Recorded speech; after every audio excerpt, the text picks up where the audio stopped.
Hey les geeks, c'est Mathéo et on se retrouve pour une toute nouvelle vidéo. Aujourd'hui, vous le savez, j'ai une très grosse passion pour les plateformes de SVOD. On a déjà eu l'occasion de parler d'Apple TV+, de Disney+, donc la version française arrivera d'ailleurs très bientôt. Mais il y a une chose dont on n'a pas encore parlé, d'Amazon Prime Video. Alors techniquement, si, on en a parlé, mais pas de cette manière-là. Ce que je vous propose dans cette vidéo, donc faire comme ce que j'avais fait par le passé pour Apple TV+, et Disney+, c'est de vous présenter la plateforme, vous dire un petit peu ce que l'on y retrouve, les prix, etc. et ensuite vous en proposer un test. Parce qu'on va pas se mentir, avec la quantité de plus en plus astronomique de plateformes de streaming qui sont en train de sortir, savoir un petit peu à quoi s'attendre, c'est pratique.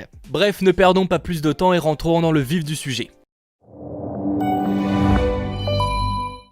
Déjà, premier point pas négligeable, Amazon Prime est arrivé en France le 14 décembre 2016. Tout ça pour dire que ça fait déjà assez longtemps qu'ils sont installés. Et c'est notamment créé par le géant de l'e-commerce, Amazon. Concernant le prix, sinon, parce que je sais que c'est quelque chose de très important. À l'année, ça coûte 49€. Si vous souhaitez passer directement par mois, là c'est un peu plus cher, ça coûte 5,99€ par mois, ce qui donne environ 71€ à l'année. Du coup, si vous savez que vous allez rester abonné longtemps, je vous recommande directement les 49€.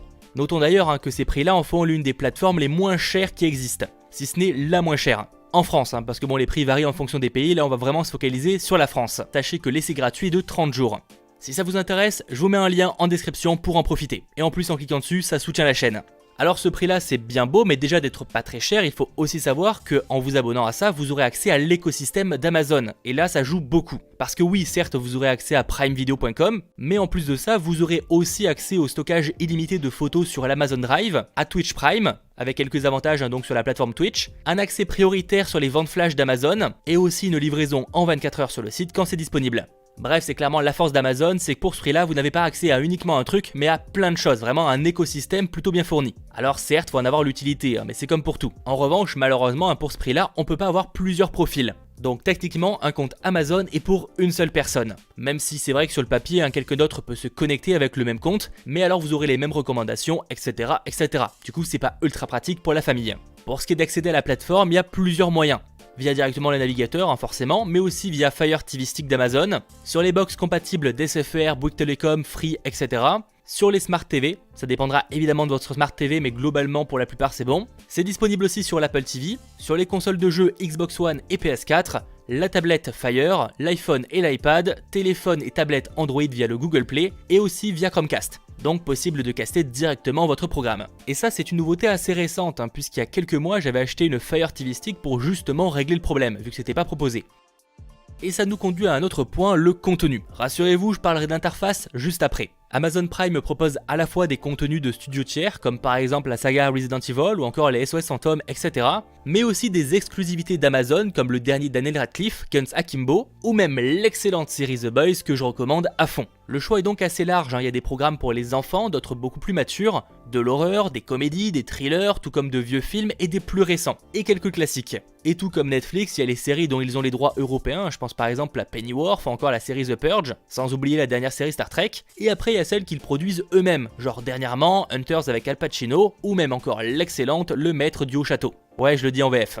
Très rapidement, si je peux vous proposer quelques programmes que personnellement j'ai plutôt appréciés, donc en plus de la liste que je viens déjà de vous balancer, on a Jack Ryan que je recommande, j'adore carrément, Carnival Row aussi que j'ai beaucoup aimé, la série Anna ainsi que Into the Dark, ou encore Treadstone et American Gods.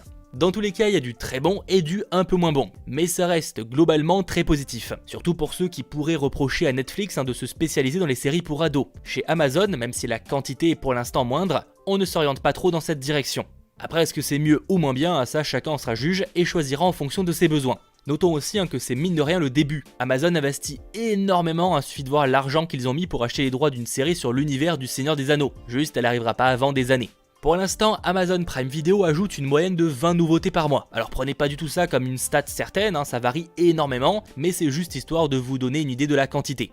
L'interface, la voici. Alors je sais que certains n'aimeront pas, d'autres adoreront, franchement c'est une question de goût. Moi personnellement, pour avoir testé pas mal de plateformes de streaming, c'est pas ma préférée, mais franchement elle fait le taf. Et surtout pour avoir connu la première version, sortie en 2016, ça a grave évolué. Comme vous pouvez le voir, ça se découpe en plusieurs parties, notamment 3 catégories, séries, films, sans oublier les enfants. Quand on clique par exemple sur une série, je vais citer The Boys, que je vous recommande vraiment, c'est ma série coup de cœur d'Amazon Prime, on tombe sur l'interface comme ça avec donc les épisodes à côté, vous avez l'audio pour savoir dans quelle langue c'est proposé, parce qu'il faut savoir que la VF est pas toujours disponible. Globalement maintenant ils ont fait pas mal d'efforts mais c'est pas toujours à 100%. On peut aussi voir les sous-titres proposés, avoir une description donc de l'épisode, savoir où on en est dans l'épisode, ça c'est assez pratique, quand c'est sorti aussi. Et là par exemple vous pouvez ajouter la saison directement à la liste de vos favoris. Et après vous la trouvez tout simplement ici dans vos programmes, séries et films. Bon après je vais pas revenir sur tout, il y a quelques détails etc. Mais allons voir plutôt l'interface de quand on regarde un épisode, parce qu'il y a des choses très intéressantes là-dessus.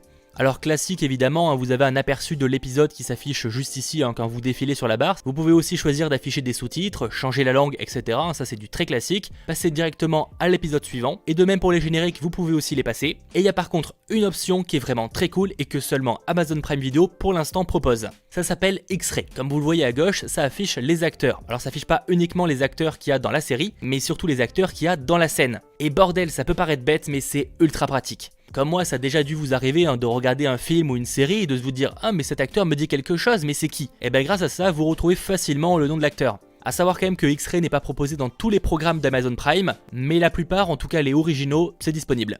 Et évidemment, en cliquant dessus, ça vous permet de voir ça et d'avoir par exemple quelques informations sur l'actrice ou l'acteur. Et avec X-Ray, on peut aussi se passer de Shazam. Par exemple, vous allez là, musique, et ça vous affiche la musique ou les musiques en cours. Encore une fois, c'est des petits détails, mais franchement, c'est très appréciable. A savoir que vous pouvez aussi aller dans les options et régler la qualité de la vidéo. Pour ceux qui n'auraient pas par exemple une très bonne connexion, c'est assez pratique, vous passez dans bonne et ça règle le problème. À moins vraiment d'avoir 0 mais là c'est un peu compliqué.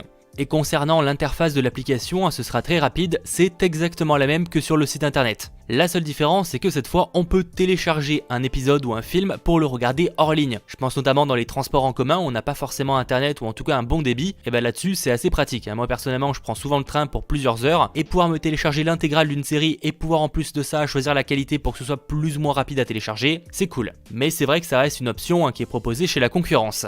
On passe à la dernière option proposée donc par Prime Video et en plus ça c'est aussi très récent, ça s'appelle Chaîne. Alors Chaîne c'est proposé depuis très peu de temps mais ça permet tout simplement de s'abonner à un autre service de SVOD en plus de Prime. Par exemple si OCS vous intéresse, vous pouvez vous abonner à OCS directement depuis votre abonnement Prime Video. Alors certes il faudra compter un abonnement en plus, mais au moins directement depuis Prime, vous aurez tous vos programmes regroupés dans la même plateforme. Et donc Amazon Prime propose pour l'instant OCS, Starzplay, MGM, Action Max, Tefu Max, Manga, AB1, Mubi, TG Canal J, Gulli, Crime District, toute l'histoire, bref pas mal de choses et les prix varient en fonction des propositions. OCS par exemple c'est 11,99€ par mois après essai donc de 7 jours, en plus de votre abonnement Prime je le rappelle. Il y a sinon MGM qui est à 3,99€ par mois après essai de 30 jours. Sans vous abonner, vous pouvez déjà checker les programmes proposés, histoire de savoir si ça vaut le coup ou non en fonction de vos envies. Et évidemment, dès que vous souhaitez vous désabonner, vous pouvez. En gros, Chaîne, c'est un peu comme le propose Molotov ou encore MyCanal, c'est regrouper plein de plateformes de streaming sur la même, histoire de simplifier et de pas galérer à changer d'application constamment. Alors du coup, vous en pensez quoi un petit peu de Prime Video? Ça vous convainc ou pas pour l'instant? Est-ce que vous êtes déjà abonné justement à cette plateforme? Personnellement, de toutes les plateformes proposées et existantes, je trouve que c'est la seule qui est vraiment en concurrence quasiment directe avec Netflix. C'est vraiment la seule qui propose à la fois du contenu très pour les enfants, du contenu beaucoup plus adulte et vraiment en termes de quantité assez correct. Parce que bon, un Apple TV+, en termes de quantité, on n'est pas non plus incroyable. Un Disney+, c'est quand même très familial. Là, on a vraiment de la diversité. Alors ça plaira pas à tout le monde, il faut voir aussi si le contenu proposé vous intéresse, mais je rappelle que pour ce prix là c'est déjà pas très cher, et en plus ça comprend l'écosystème d'Amazon. Alors encore une fois, faut en avoir l'utilité, mais si c'est le cas, profitez-en. Je pense honnêtement qu'Amazon a encore beaucoup de progrès et beaucoup d'efforts pour vraiment que la plateforme soit encore plus incroyable, mais honnêtement pour la suivre déjà depuis plusieurs années, il y a une sacrée évolution. Il y a peut-être un autre point négatif que j'aimerais bien souligner, c'est concernant la communication qu'a choisi Amazon Prime. On sait pas toujours quand tel programme va être disponible sur la plateforme. Alors en général pour la grosse série originale, ça on la prend un petit peu en avance, mais il y a des choses qui sont annoncées, on sait pas vraiment quand ça sort, bref là-dessus je trouve qu'il y a des efforts à faire, mais pour le coup je suis pas inquiet, ça va progresser. J'espère en tout cas que cette vidéo présentation et test d'Amazon Prime Video vous aura plu, et si c'est le cas, pensez à lâcher le pouce bleu, à vous abonner, et je rappelle que vous pouvez profiter de 30 jours gratuits directement, lien dans la description. On se retrouve en tout cas très vite pour pouvoir discuter d'autres plateformes de streaming. C'était votre geek, Mathéo, ciao tout le monde.